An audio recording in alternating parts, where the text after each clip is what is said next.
Mesdames et messieurs, bonjour et bienvenue sur BAM TV.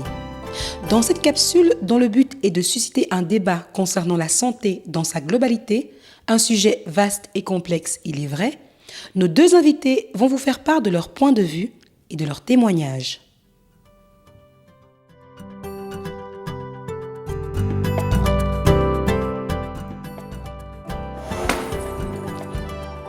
Quelle a été la plus grosse difficulté? Qu'est-ce qui a vraiment été pour vous difficile à vivre par rapport à ce que vous viviez en Union soviétique?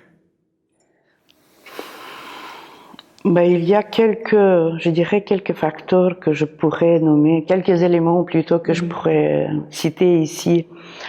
Tout d'abord, tout était privé.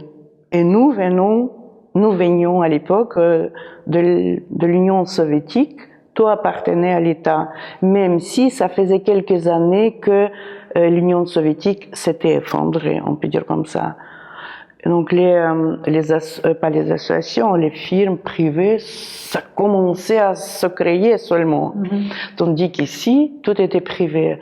Et c'était encore difficile, pas difficile, même très difficile à s'imaginer comment ça fonctionne. Et puis, le système était différent. La médecine, les mutuelles, nous n'avons jamais connu ça. Chez nous, ça n'a jamais existé. La médecine était non payante. Donc, les cours étaient gratuits, l'école était gratuite en Union soviétique. Donc, ici, tu reçois, pas tous les jours, j'exagère, mais 2-3 fois par mois, 1 ou 2 ou 3 factures. Ça, c'était étonnant. Mais évidemment, tu t'adaptes puisque tu n'as pas le choix. Et c'est pas que nous étions hostiles vis-à-vis de ce changement, nous étions un peu, je dirais, perdus.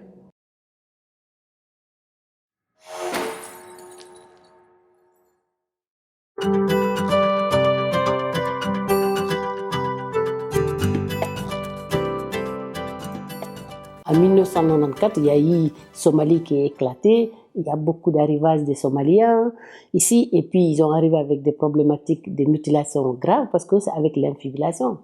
Donc, Saint-Pierre était vraiment démuni de l'information. Ils ne savent pas quoi faire. Et maintenant, les femmes qui arrivent à la salle d'accouchement, c'est tout de suite césarienne. Parce que pour eux, mieux faire ça que commencer à chercher comment arranger cette situation. Parce qu'ils ne savent pas si c'est une anomalie ou c'est... Ils ne savent pas du tout. Et donc, on a commencé à faire ce travail-là, d'abord informer les médecins, les sages-femmes, et puis commencer à attaquer la population cible. 1980-2006, ouverture du GANS, 2006-2015. Sur toutes ces années, qu'est-ce qui a changé dans les mentalités? Est-ce que les mentalités ont commencé à changer? Ça commence à changer, parce que maintenant, on peut le parler ouvertement, entre Africains surtout.